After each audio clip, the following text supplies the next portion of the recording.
Hello mga kalabs! Kumusta po kayo? Tara, kain po tayo ng pizza. Ay, itlog po pala na may noodles. Eto po kasi nirequest ko kay mama na lutuin naman niya.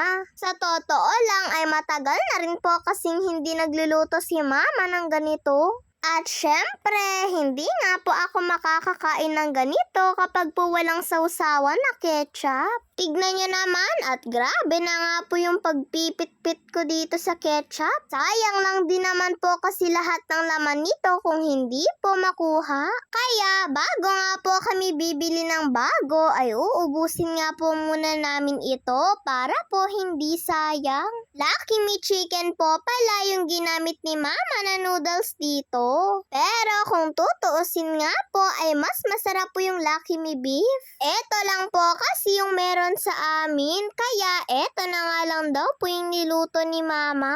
At kaninang hapon po pala mga kalobs ay tinulungan ko na nga din po si mama sa pagdidilig ng mga halaman namin. Eto po palang pandilig na ginagamit ko ay eto nga po yung pinagbanlawan ng mga damit. Sayang lang din naman po kasi ito kung hindi po magagamit. Ganito rin po kasi yung laging ginagawa ni mama. Hindi niya nga po muna tinatapon kaagad yung mga tubig na pinagbanlawan po niya. Para daw po kasi makatipid kami sa tubig, sabi ni mama. Eto po palang mga nasa baba yung inuna po naming diligan ni mama. At isusunod nga lang po namin mamaya yung nasa taas pagkatapos po namin dito. Nalalanta na nga din po itong mga ibang halaman ni mama, oh. Ang hilig-hilig po talaga ni mama sa mga halaman. Dati po kasi ay napakadami po talagang halaman ni mama dito po sa harap ng bahay namin. Pero dahil hindi na nga po kasya at sumisikip na rin po kasi itong harapan namin ay pinagbebenta na nga lang po ni mama yung mga ibang halaman. Tapos yung iba naman po kapag daw po may humihingi ay binibigay niya na nga lang daw po. Sa ngayon daw po kasi ay hindi na daw po talaga maasikaso ni mama yung paghahalaman. At pagkatapos ko po palang nagdilig ay nagluto nga po si mama ng merienda naming kikiam. Isang supot po pala ito na galing po sa tito ko. Si mama na nga lang po yung nagluto para daw po may meriendahin kami. Okay na nga lang din po kahit wala po itong sausawan dahil masarap rin naman po siya. Hindi pa nga po naluluto ni mama lahat ay panay na nga po yung tikim namin. Nakakagutom rin po kasi talaga mga kalabs. Lalo na ay ang bango-bango pa nga po ng amoy niya. Tignan nyo naman at halos maubos na nga po kaagad yung una pa lang pong niluluto ni mama, oh. Hindi rin po kasi namin mapigilan na kumuha.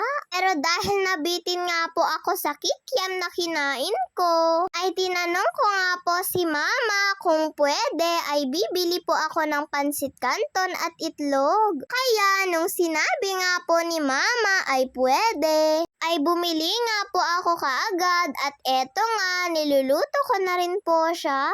Sa sobrang dami rin po kasi naming naghati-hati sa kikiam na niluto ni mama ay talagang nabitin po ako. At halos kami nga pong lahat ay nabitin kung tutuusin.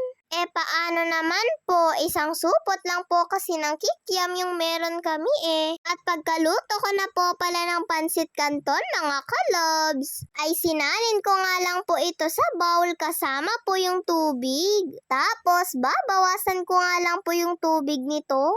Alam nyo na mga kalobs, pagdating po sa pansit canton ay gusto ko rin po yung may konting sabaw lang. Kapag po kasi walang konting sabaw yung pansit canton at tuyong-tuyo, mamaya ay titigas na nga po siya at hindi na nga din po siya masarap kainin. Para lang po sa akin yun mga kalabs ha. Ganito po kasi yung pagluluto namin ng pansit canton At pagkalagay ko na nga po ng sauce ng pansit canton, eto nga at magluluto naman po ako ng sunny side up na itlog. Eto nga po yung masarap na partner ng pansit canton, ang itlog. At pagkaluto ko po pala nitong itlog ay pinatong ko nga lang po ito sa pansit canton. Medyo natutong ko pa nga po yung itlog ko.